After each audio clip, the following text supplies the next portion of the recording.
Welcome to the Optimal Bio podcast. At Optimal Bio, we don't just balance your hormones, we balance your whole body. Our conversations range from nutrition to medicine with an emphasis on wellness tips to support your health journey.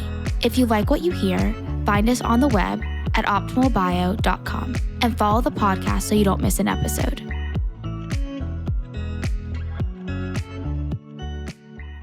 Thank you for joining another episode of the Optimal Bio podcast. Today I am joined by Maddie Spear, the owner and founder of Flourish Wellness here in Raleigh, North Carolina, and they have telehealth services as well. Thanks for joining. Tyler, I'm so happy to be here. Thanks for having me. Yes, I feel like we have so much to talk about. I'm like, where do we even begin? So much. I'm so excited to get into all the conversation about mental health and all the good stuff with it today. So let's just start with your background and what brought you to, starting your own practice. Great question. So I have a bachelor's and master's of social work. So I always like to start there, that I am first and foremost a social worker. And what I love about being a social worker is you can do a lot of diverse things with that degree. So how indecisive I am, I actually went into the social work program in my master's not knowing I wanted to be a therapist. I actually was really scared of being a therapist, and my own fear wanted to block a lot of things that have really happened now that have been incredible. So when I was doing internships all over both the country and the world, I was realizing I was doing a lot of great work in a macro social work lens, but I was missing that one-on-one connection with clients. And so halfway through my degree, I actually switched from a macro social work perspective to a micro social work perspective and got my clinical license in social work a few years ago. Goodness, time flies. I want to say 2018. Around 2018, yeah. It's been a long enough time. But since then, I have been working with a variety of different populations. I started Flourish Wellness back in 2021 with an effort to support individuals who are working through different trauma aspects of their life. So right now I specialize in seeing ages 5 through 25, a little bit loose in both of those. But I specialize in working with a trauma perspective and a trauma-based lens. So most of my clients have survived or are still going through something deeply difficult in their lives. And trauma is a fun one because it can be defined by a lot of different things. And I don't think there's one rigid definition to it. So that's kind of my specialty. And I've done a lot of work with other types of populations, such as human trafficking survivors and victims, refugeed individuals, work abroad in Thailand and Myanmar, and work kind of throughout the country in California, Texas, and now in North Carolina. You mentioned telehealth. I will briefly say that I am licensed to serve individuals in, I want to say 4 states: North Carolina, South Carolina, Virginia, and it starts with an M. I think it's Massachusetts. I always forget which one it is. So I'm able to see clients all over the country in that way too. That's amazing. And I love that you said what social workers do. It's truly incredible. I don't know how you all do it, but really seeing the miss for the individualized, aspect in the care, because you see so much as a social worker. And then I feel like you're probably but I just need to talk to that person, have that one-on-one time, that journey with them to really try to make that impact for that person. 100%. And I think the fun fact about social work, which clearly shows my bias to it, is that I feel like a lot of social workers are really good at seeing the full picture, of recognizing there isn't just a micro aspect at play. There are groups and communities and social aspects at play. And I think all this interacts together to inform the mental health treatment and honestly, the physical health treatment too. I think there's a beautiful blend of them both. And that's why I love collaborating with other providers clearly in the community too, like y'all, because I think it's important we see the holistic perspective. And that's the thing, in mental health, physical health, our bodies work together, our minds, emotional, physical health. And I think, we've become kind of so just oh, your knee hurts. Let's look at your knee. Oh, you have a headache. Let's look at that. When it's there's so many factors, especially like you said, defining trauma. It could be defined in so many ways for the person, and which you'll talk more to, but that mental health aspect most times also displays in physical health that people may not even put the two together. 100%. I think the mind-body connection is way stronger than a lot of us realize, especially with individuals who may not have an understanding of their full body or mental health. But I will say, even as a professional, I know that I only know so much. And so I think there's so much that is like left to be studied and to be explored. But the connection that we know of so far is incredibly strong and deserves to be paid attention to, frankly. Exactly. Like I always tell people, I'm like, when you were literally being formed in utero, the same tissue that makes your gut makes your brain. Like it is connected. Like there, you can't get away with working on one without the other. It is connected. And why, what you eat matters. If you go for a walk matters, in that your everyday life, but especially in that healing. 100% agree. Clients always laugh when I might coach them into incorporating some type of physical aspect into our mental health treatment. Of course, we're doing other things alongside of it, but I might recommend, let's go for a walk or whatever it is. And they're mad at me because they're like, oh, I hate that worked. And I'm like, well, fun fact, it works. Right? Exactly. It's like there's so many studies about what working out does, what nature does. But I think then sometimes it puts you, responsible for going for that walk or going to the gym. Yes, it's a blend of it both, because that alone may not be fully supportive, but blended with other things, like, yeah, unfortunately, it works. It's worth paying attention to. 100%. What, made you open your own practice? Good question. I think at the time I was experiencing a lot of feelings of burnout, and I hated that because I was so early in my career. I was being overworked and underpaid in a community mental health practice. And while I loved the populations I served and what I did with them, I just realized that I think it was an opportunity for me to step out on my own and to see what else I could do on my own. And there was, goodness, so much imposter syndrome at that time of, is this the right step? I'm still decently early on in my career. Is this the right thing to do? Will I be stable? Will I be okay? And I think, fast forward, I just want to give my little self a hug, because yes, it's all worked out really well. And not only is it worked out for me, but I think it's also opened my doors for a large variety of individuals to come into Flourish Wellness and hopefully receive the support that they have been looking for. So it has been the best thing I've ever done. I love it. It's like you were made for it, right? It's, we all have such different journeys and experiences that may make no sense. And then they all make sense, and you build and you learn. And like you said, it's like, why am I burnt out? What can I do? Because you knew you wanted to help people. And so it's special that you can help people the way you want to help people. And also you need to feel good to come in to work every day, especially the work that you do, to help people. Yes. I mean, beforehand, the organization, the population I was working with was a foster care agency, and I loved the work I did there. However, I was the only clinician on staff. And so I was not only supporting the kiddos I served, but also the foster parents and also bio parents and everyone. And I just felt like I was the only trauma expert that they were willing to consult. And as someone young in your career, like, goodness, that feels good. And also, what a burden that becomes very quickly when you're called at 4 a.m. twice a week for every crisis that goes on.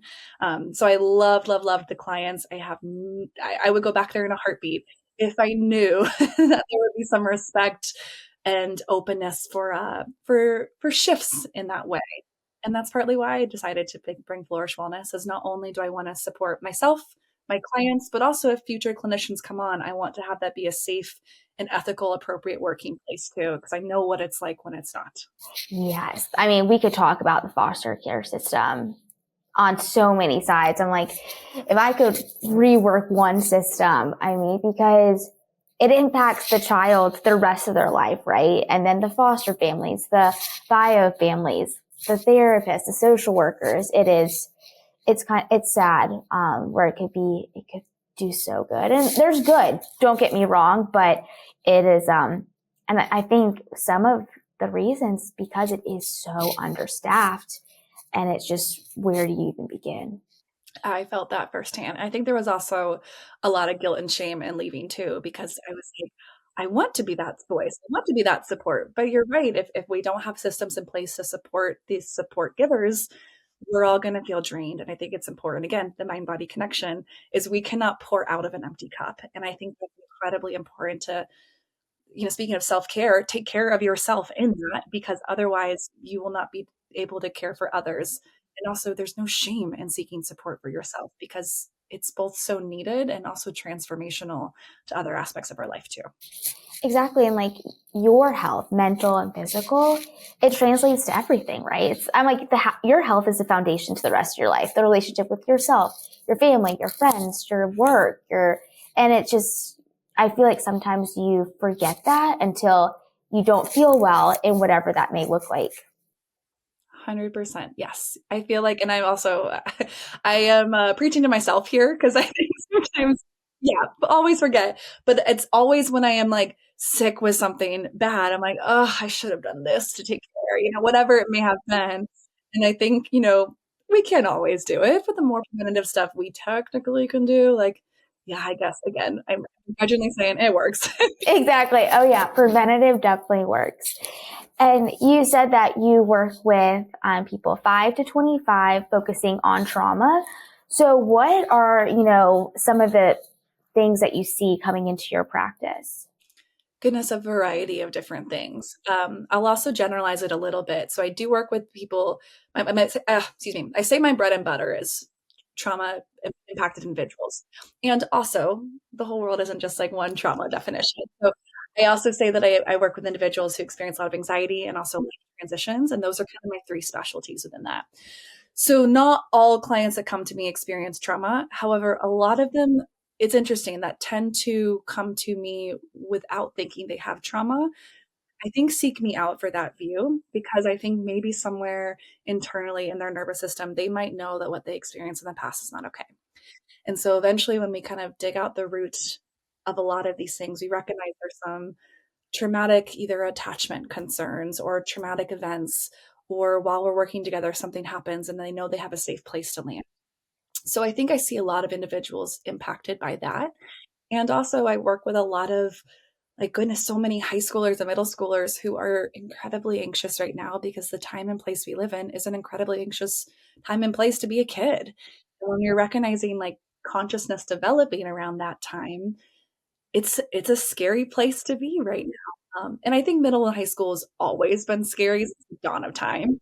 But I think seeing it from their perspective, they are surviving a ton right now. And there's a lot of transitions, and a lot of these kiddos went to school during COVID and then were there for a few years and came out. And so there's just layers of a lot of this stuff that I'm seeing right now. For sure. And, when you see these kids, are they wanting to talk to someone? Is it their parents wanting or like a combination? Great question. I'm laughing because it depends. I think my current population, a lot of them, I would say 80% are wanting to seek therapy themselves. I'm laughing because in previous populations, like when I was in the foster care system, none of them wanted to be here. Or like, I need therapy, and then we made it all the good things. I think 80% of my clients now originally sought out help from their parents, and their parents found me, or the young adults I work with also found me. I would say between 10 to 20% are probably didn't come here on their own will, but very quickly were realizing the benefit of it. I tend to not want to keep anyone in treatment who doesn't want to be there. That's something a therapist might do. This is not court mandated therapy anymore, so we are in a different ballgame. So I'm happy to always refer out, or really wait until the client is ready to be there, because so much of the work you do involves the buy-in of the client. And so if we don't have that buy-in, which is completely okay, we can always wait for that. I'm worried it might not be successful in what they're looking for and like leave a bad taste in their mouth. So it kind of depends on the individual. No, that makes sense. And, what would you say that kind of makes you at Flourish Wellness different, like of your service offerings, maybe than somewhere else that someone can go for therapy? Yeah, the two kind of words I like to say, or two phrases, is we are client focused and strength based. And so client focused means we are not going to push you beyond you are ready. We are going to use a trauma informed perspective to recognize there might be things that we get to underneath the surface, but those aren't our priority if they're not your priority. And it's a give and take with clients, right? Like sometimes there are clients who want that push and we are happy to push, but we're not going to unless you communicate that to us. And the other thing we say is, we're strengths based. And that basically means we're going to find the strengths that the client already has. We're going to extrapolate on that, because I don't want to start from zero, because that feels overwhelming to everyone. we are all coming in, even in our darkest depths of our soul, when we are struggling, we all have strengths. And it's important maybe you have a third party recognize that and expand upon them instead of feeling like you have to start from nothing. So I think those are, among other things, the two main things that make us a little bit different is we're going to meet you where you're at when you're ready and strengthen you in the ways you already are doing, but just expand upon it. I think that, yeah, talking about the strengths, because especially when you're going through a lot, or you think of the 11-year-old in middle school who is looking at TikTok all day, just kind of pulling them out and reminding like of what their strengths are, what are their good things are. I mean, I feel like even just having that 10-minute conversation can make such an impact, and then building on that. 100%. And I think social media is cruel sometimes. Now, granted, I say the caveat before I get into it that I'm actually a clinician on social media. So I've built up a following. I like it to be a supportive environment for a lot of people. And that's what my hope has always been in creating the channels I have, is to be a little different. Side point, though, or going back to the original point, is social media is still really cruel. And I'm not saying it's all that way or we need to immediately dissolve it, but it's hard. A lot of these kiddos are experiencing is really difficult because they're experiencing bullying in a whole new way. And I mean, I had social media growing up in the ways I did, but not in the same way. There's different like ways, a Snapchat button could mean this thing versus this thing, and what time you send it. And it's like there's these rules of conduct in society that I'm learning because I have to a little bit, but they're surviving a lot, and that's another element of it that makes it really difficult. I know. I feel like if we could turn off social media, and of course there's good on social media. I mean, you see it every day. I feel like the world would be a better place within 24 hours. Yeah, I am so thankful that I missed all of that in my life, because like you're just saying that, like what time you send a Snapchat, I'm like, what? Let alone your brain's not even developed. You can't even process emotions. Like, absolutely not. 100% agree. I feel like, I'm laughing because I feel like the individual I work with who are on the younger side, they keep me young, but they also keep me a little scared. They're like, well, how did you get that? And I've experienced that for the first time this past week, in a different way. As someone said a word, and I was like, oh, that means a good thing. Like, oh, it's this. And they're like, no, that actually means it's, I don't know, something bad. I couldn't even tell you what it meant. I'm like, wait, when did we change the language? Like, I knew there's more words like slay queen and whatever, but the words I grew up with are now different. And I'm like, I've officially made it to old people land, I think.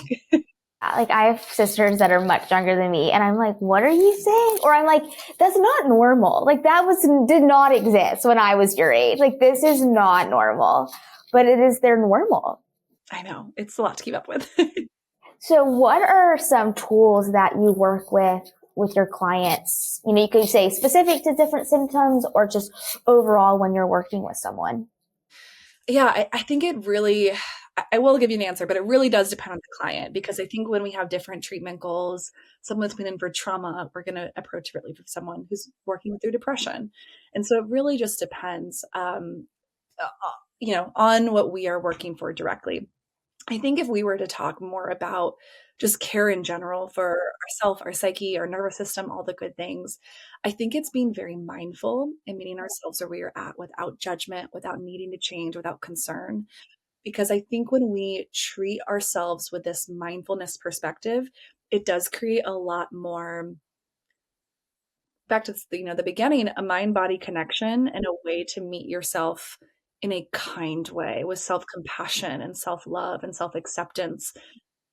Because if we always feel we need a change, we're never going to feel satisfied. And granted, there are things that we all should grow on and change, and no one wants to be stuck in a hard mental health episode. Goodness, I'm not saying that we need to accept it, but I'm saying that we get to meet ourselves where we're at and still love that version of ourselves moving forward.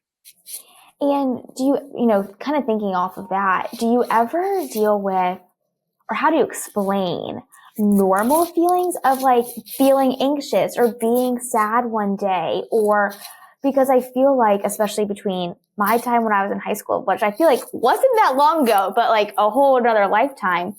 And now I'm like, my thought process, I would have never thought I was anxious or depressed, or you may be nervous for a test, but that's normal. But now I feel like so many times it's being labeled, like whether from a teacher or from social media. One of my sisters was like, I have testing anxiety. And I was like, what are you talking about? She's like, well, that's what my teacher said. I'm like, no. I almost showed up at that school because I was like, being nervous before a test is normal. It's because you cared or you didn't study or a combination. So kind of talking through feelings that are normal and happen in life and then kind of working through that. Yeah, no, that's a really good question because I also think that helps inform what we do next too. It's recognizing where is the quote unquote problem, so we can recognize how we quote unquote help solve it. So I like to say that all feelings are normal, and I do deeply mean that. I'm not just being cheesy therapist with that because they're all coming from somewhere, right? They're all coming from a reaction to something, like a stimuli of some sort of kind. So all are normal. However, that doesn't mean all need to stay that way and all don't need support. So you brought up anxiety. That's actually a really good one. Anxiety is one of the most common, actually universal things we all experience. Like anxiety is also the thing that keeps us safe, right? It helps us not run in the highway when there's cars. It helps us remember to put on our seatbelt or helps us study for a test a little bit more. Anxiety is one of those tools that are actually incredibly helpful. I like to reference, I don't know if anyone has seen Inside Out 2, but when anxiety comes into the picture, all she wants to do is help. All she wants to do is like help this little girl survive better. But in reality, what anxiety is doing is it's making the body incredibly hyper aware and incredibly on edge at all times. And so what's a quote unquote more typical human experience of, okay, the anxiety is going to help me live a little better. Sometimes anxiety can go into overdrive to protect the nervous system, and it really just kind of messes it all up. And so I think one just general way to recognize when am I experiencing like quote unquote normal anxiety versus more extreme anxiety, more like diagnosable anxiety, and other things, we can generalize this too, is if your symptoms you're experiencing are causing you extreme distress, harm, and are taking over your thoughts, your feelings, your nervous system. If you're feeling randomly anxious for something that you cannot label a stimuli to, and it's consistently happening, that might be a sign that there might be something there. Similar with depression. We are all people who feel sad sometimes.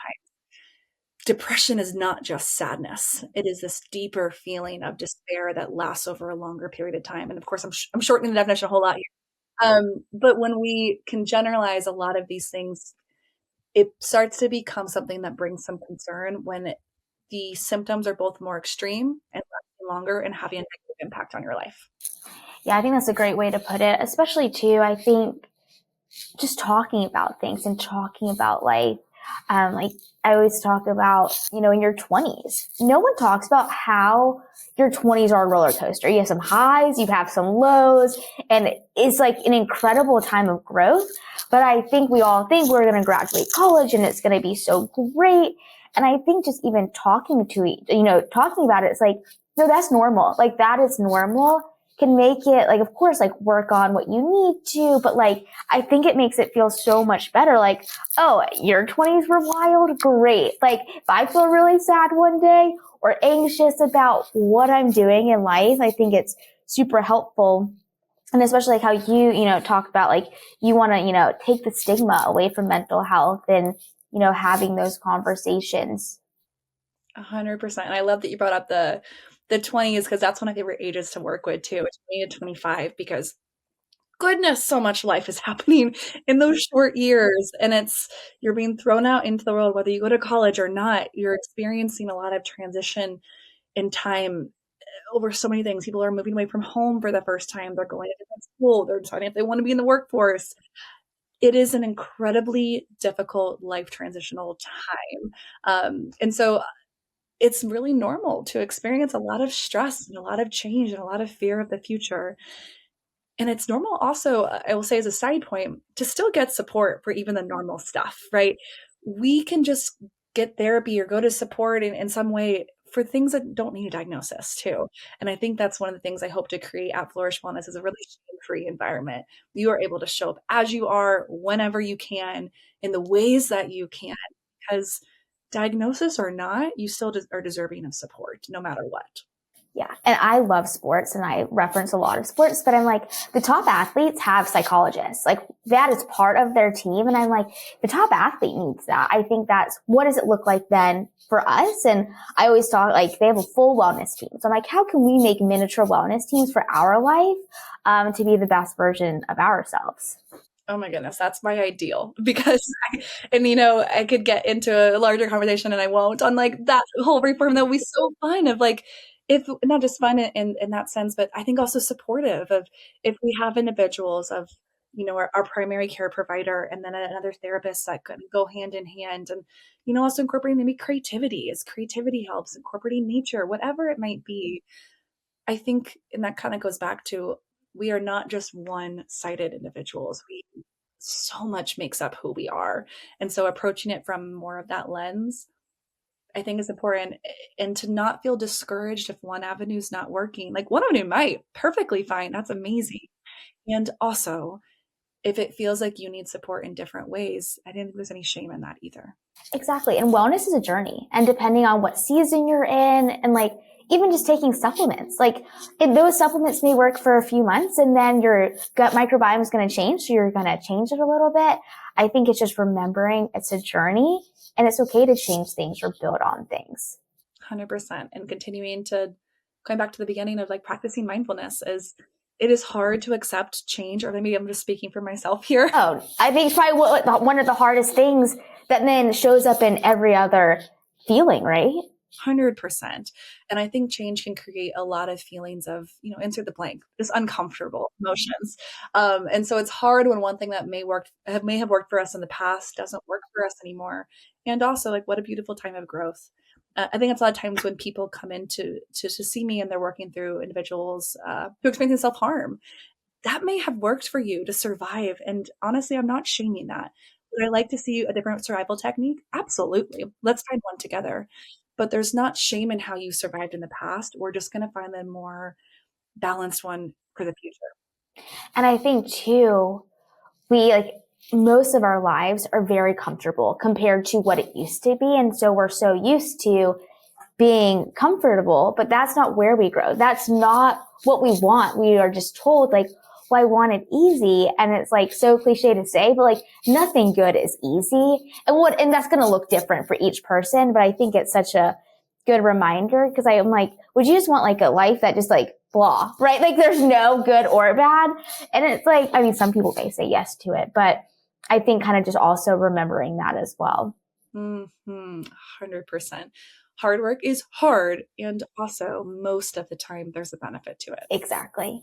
And you mentioned mindfulness. How would you like bring mindfulness to someone's day? Like what are different examples? Yeah. So I think the concept of mindfulness, I'd like to describe it as, like I mentioned before too, this meeting yourself where you're at without judgment, without expectation, without a need to change. And that sounds really nice. It kind of sounds also a little woo woo. So to break it down a little bit is, if we're experiencing, I don't know, a personal silly example is I have a knee brace on right now because I twisted my knee. It's an old injury. It comes back. I can look at my knee and myself, and goodness, don't die, and say like, oh, I'm so annoyed about this. This is frustrating. The mindfulness approach would be like, okay, there's my knee. It hurts. Okay, that's it. It's not, okay, then we move on, then we fix it. It is saying, this is a part of me right now. I'm accepting this without judgment and expectation that it needs to change. Silly example here, but I think that that's the basis of mindfulness. And that can look like and practice a lot of different things. More specifically, mindfulness is really beautiful paired with meditation, which people can do for free on YouTube. Just type that in, mindfulness meditation, set however time limits you want, 5 minutes, 5 hours. And there's some beautiful guided meditations. All mindfulness does is allows us to look inward and treat ourselves with love. And that's like the best part about it. What are, different tools that you help with, your clients, but that can, someone that's listening to kind of incorporate that into whether it's their day or their month to really help with feelings of anxiety, sadness, depression. Yeah, I think the first tip I would be remiss if I did not give is it's important to seek out care. And so if you need to seek out therapeutic support, goodness, what I'm about to say is not a substitute for that. And that's okay. And there's no shame in that. You're allowed to get help.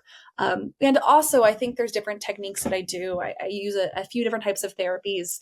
I use EMDR. I use more interactive expressive arts, excuse me. I do a lot of CBT as well. And so depending on the client, we kind of adapt through what they need. But one thing that I do value in CBT, which has some mixed reactions among other therapists, but one thing I like is that it helps really connect feelings, thoughts, and actions together. And so sometimes we can have an unhelpful thought and it might influence our feelings. And so when we take a step back and we can recognize, oh, wait, I don't know if that thought was completely true. And can we dissect that thought? Can we go into that thought and recognize, is there truth to it? Great, let's hold on to that truth and we can work on that. But it might not be fully true. For example, a common one that many people experience with social anxiety is, oh my goodness, I said something to mess up everything and they all hate me now and everything. Well, let's take a moment. How do we know they all hate you? They just texted you. Or like, how does it feel? Like, well, they could be lying. Okay, they could, but we can't assume the truth. We can only go off the facts that we know. And if it gets proven later that our anxiety was right, okay, we can address that. But we can only go the facts that we know. And so we use facts to help combat unhelpful thoughts, which then influences our feelings. So I think that's like a tool that we can really quickly start to emphasize and exercise.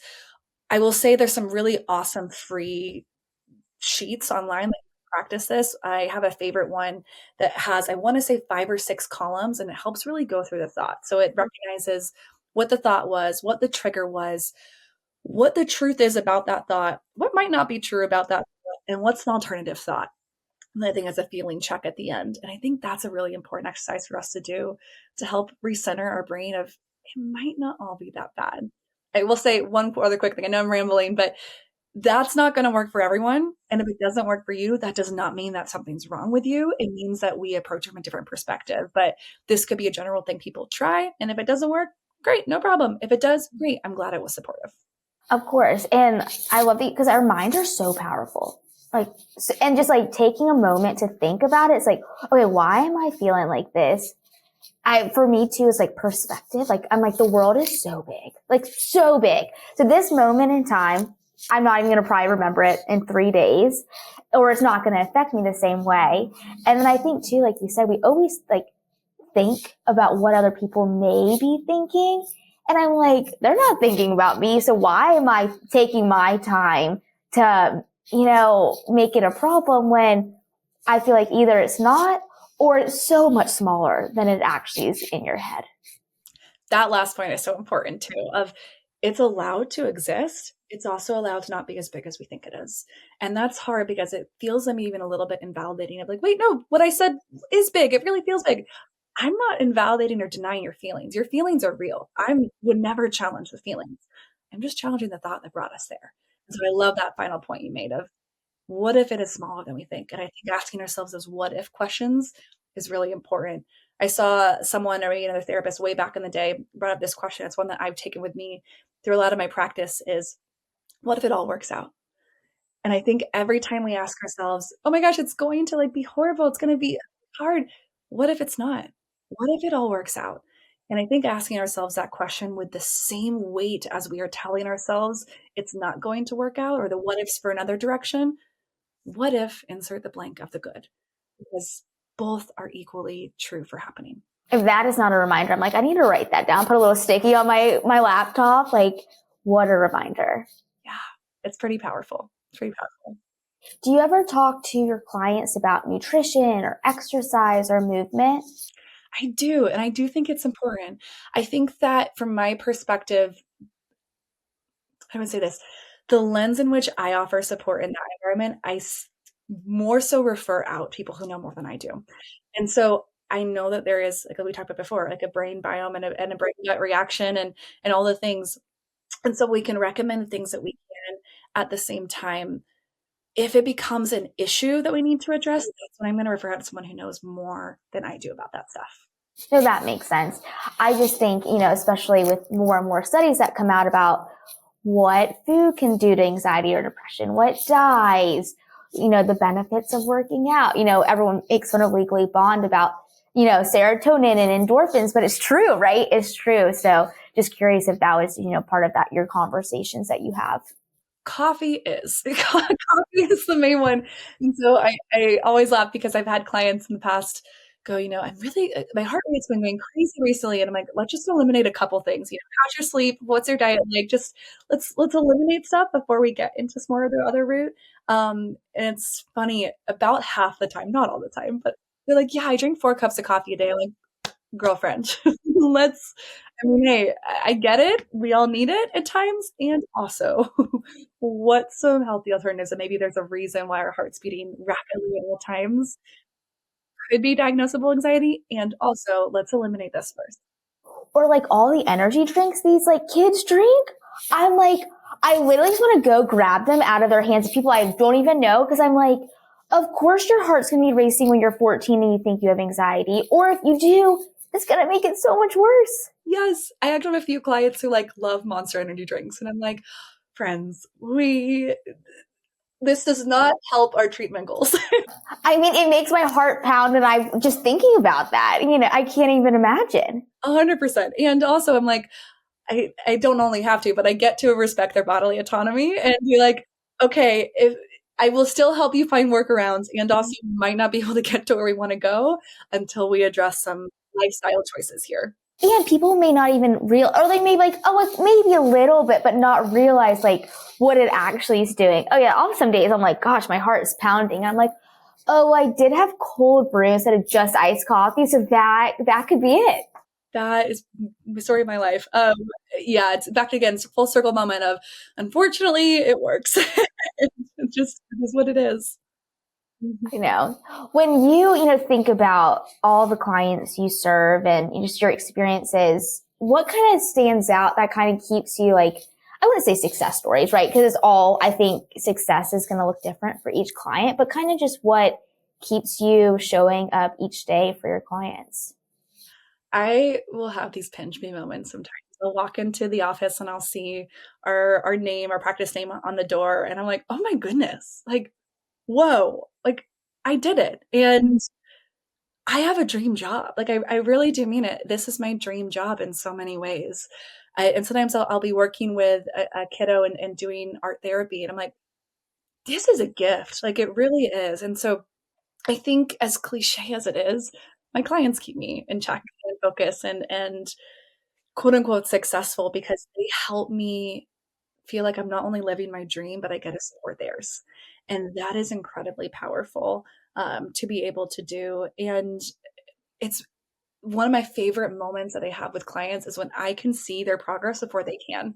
I'm speaking of strengths-based before, I'm always one of the first people to call it out to. I'm like, see, you did that. Then you see 2 weeks ago, you were saying this and now you're not. And they're like, oh, I didn't. And that's one of my favorite gotcha moments because the work we're doing matters and it's worth it. And especially with everyone, or maybe just myself, having a lot of imposter syndrome, goodness, that feels like there's purpose in this work. And not only am I living my dream, but yeah, again, get to support whatever version of theirs is they're bringing to me right now, which is really special.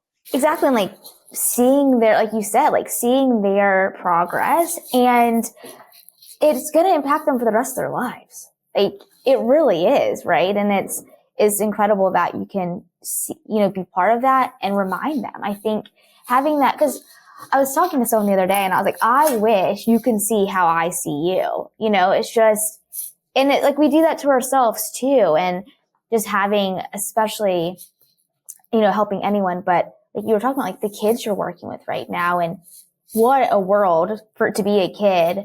And I think it's super special for you to be able to see that.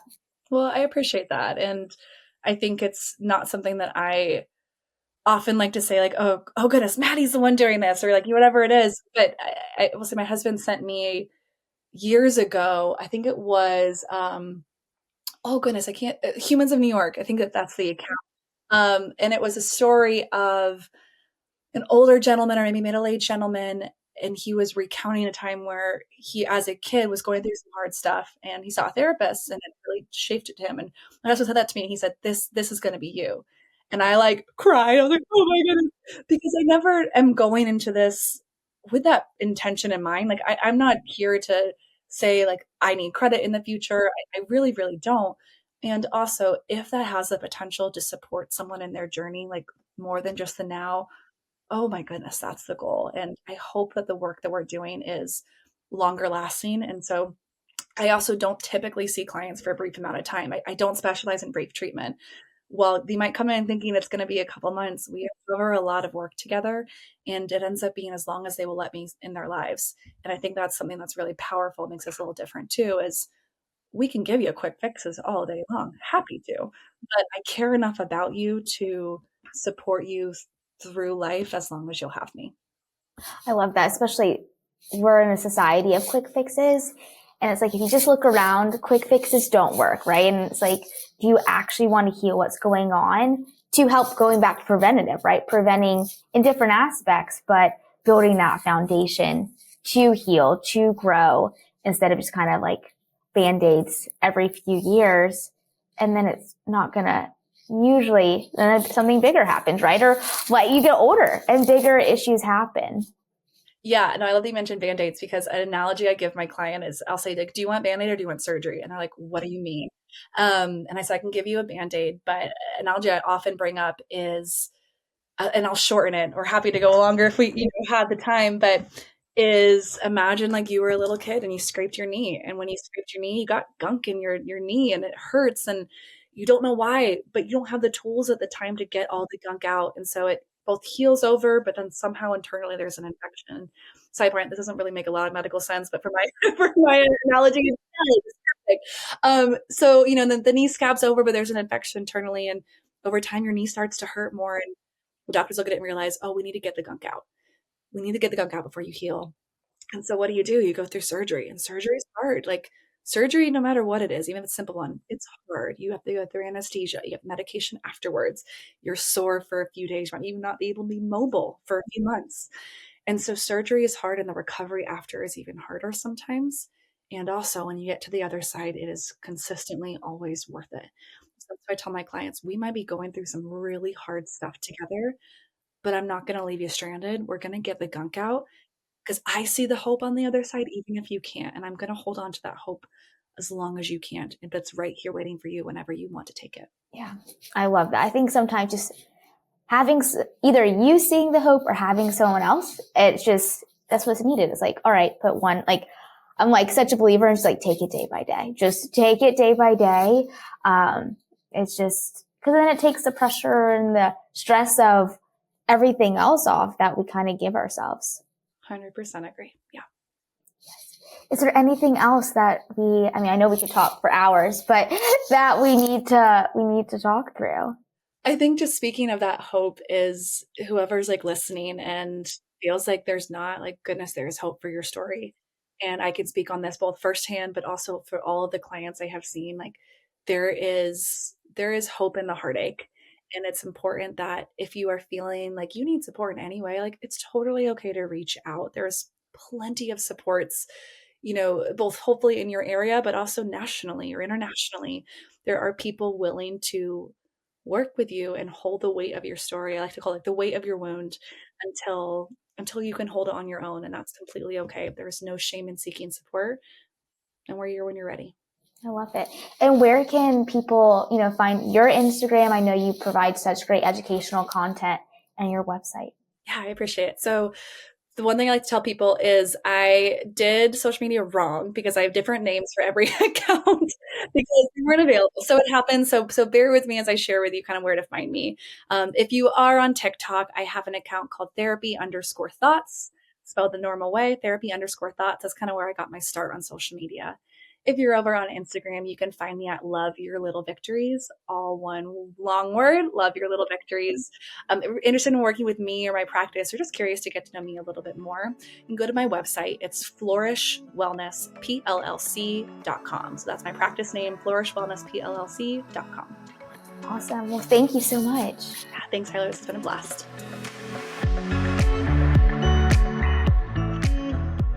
This has been a production of Optimal Bio. Optimal Bio is CEO Tyler Brandon, Medical Director Greg Brandon, podcast host Tyler Brandon, production assistance by Core Media, Beth Gravencourt, Administrator, Kevin Duthu, Executive Producer. The podcast can be found on our website, optimalbio.com, on Apple Podcasts and Spotify. Our theme song is Sunwave by Paradiso, provided by Epidemic Sound.